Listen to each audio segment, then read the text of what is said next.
Ojo dibandingke atau jangan membandingkan dengan orang lain menurut Islam. Sikap membanding-bandingkan merupakan kebiasaan yang kerap kali dilakukan seseorang. Entah membandingkan diri dengan orang lain dalam hal jabatan, karir, kekayaan, dan sebagainya. Bisa juga membandingkan orang lain dengan pihak lain seperti membanding-bandingkan prestasi anak sendiri dengan teman sekelasnya. Lantas bagaimana pandangan Islam dengan sikap demikian? Membandingkan diri dengan orang lain atau orang lain dengan pihak lain, bisa tidak boleh dan bisa juga boleh, bahkan dianjurkan. Yang tidak diperbolehkan adalah ketika sikap membandingkan ini membuat kita kurang bersyukur atas nikmat yang telah Allah berikan. Dalam Al-Quran disebutkan, artinya, dan janganlah kamu iri hati terhadap karunia yang telah dilebihkan Allah kepada sebagian kamu atas sebagian yang lain. Karena, bagi laki-laki ada bagian dari apa yang mereka usahakan, dan bagi perempuan pun, ada bagian dari apa yang mereka usahakan. Mohonlah kepada Allah sebagian dari karunia-Nya. Sungguh, Allah Maha mengetahui segala sesuatu. Qs An-Nisa 3:32. Ayat di atas berpesan kepada kita agar jangan membanding-bandingkan diri dengan orang lain sehingga muncul sifat iri atau hasud. Misalnya, membandingkan jatah rezeki yang telah Allah bagikan kepada hambanya. Sebab, jika sudah muncul sifat iri akan membuat seseorang lupa diri sehingga dikhawatirkan akan menghalalkan segala cara agar bisa mengungguli orang lain.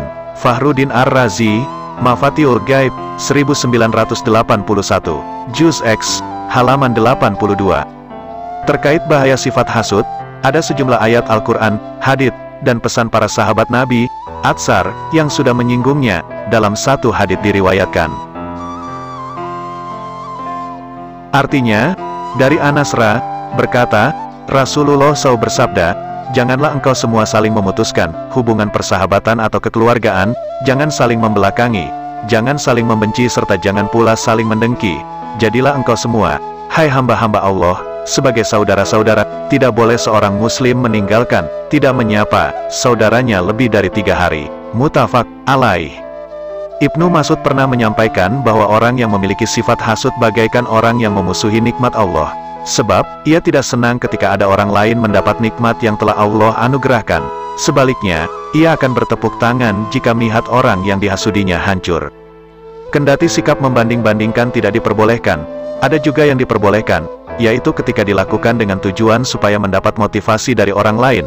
Misalnya, membandingkan diri dengan orang lain yang memiliki semangat belajar lebih giat atau kualitas ibadah tinggi sehingga kita juga ikut terpacu untuk meningkatkan kualitas diri. Sebab itu Rasulullah SAW menganjurkan kita agar sering bergaul dengan orang saleh, agar kita banyak berintrospeksi diri dan terus mendapat suntikan semangat beramal baik. Nabi SAW bersabda, artinya, perumpamaan teman yang baik dan teman yang buruk bagaikan penjual minyak wangi dan tukang besi. Penjual minyak wangi, jika ia tidak menghadiahkan padamu minyak wangi, maka engkau akan beli darinya, atau paling tidak engkau akan ketularan harumnya. Sedangkan tukang besi, jika bajumu tidak terbakar akibat terkena percikan api yang ada di tungku besinya, setidak-tidaknya engkau akan keluar dari tempat kerjanya dalam keadaan bau asap. Muttafaq alaih. Berbeda dalam urusan akhirat, jika membandingkan diri dengan orang lain dalam urusan duniawi seperti karir, kekayaan, prestasi, dan sebagainya, kita dianjurkan untuk melihat orang yang levelnya berada di bawah nasib kita.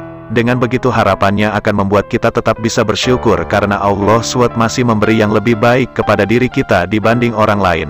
Dalam satu hadits diriwayatkan, artinya, dari Abu Hurairah radhiyallahu anhu, beliau berkata, Rasulullah SAW bersabda, lihatlah siapa yang berada di bawah kalian, dan jangan melihat orang yang berada di atas kalian, sebab yang demikian lebih patut agar kalian tidak memandang remeh nikmat Allah atas kalian. Hari Al-Bukhari.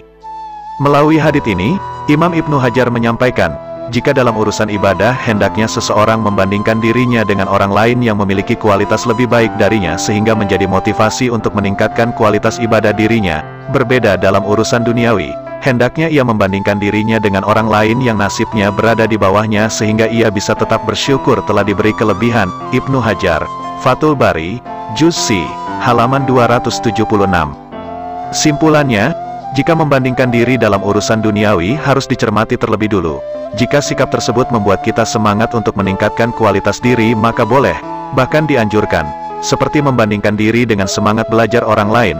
Sebaliknya, jika hal demikian justru membuat kita kurang bersyukur atau timbul hasud, maka tidak boleh, seperti membandingkan diri dengan orang lain terkait besaran gaji. Sementara dalam hal membandingkan diri dalam urusan akhirat maka mutlak diperbolehkan karena bisa membuat semangat ibadah kita terpacu, seperti membandingkan diri dengan orang lain yang lebih rajin menjalankan salat berjamaah. Walau a'lam, Ustadz Muhammad Abror, penulis Keislaman Nu Online, alumnus Pondok Pesantren Has Kempek Cirebon dan Mahat Ali Saidu Sidikiyah Jakarta.